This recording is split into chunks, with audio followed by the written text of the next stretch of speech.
Welcome back to another technical deep dive here in the debug zone. Today we're tackling a big question and breaking it down with insights from other users. Hopefully this clears up some misconceptions and helps you get the answer you need.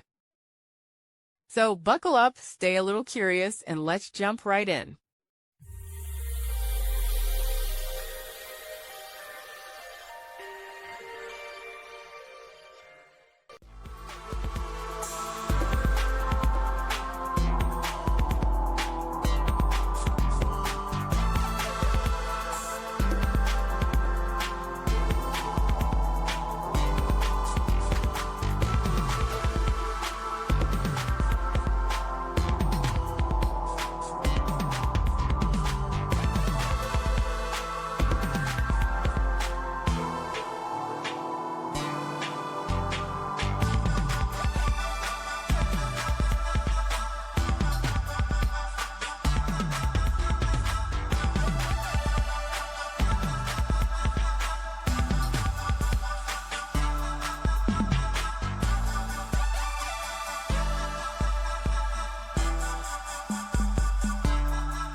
And that's a wrap.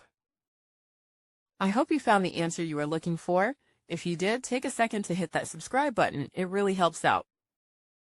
And let me know in the comments which solution worked best for you. See you next time in the debug zone.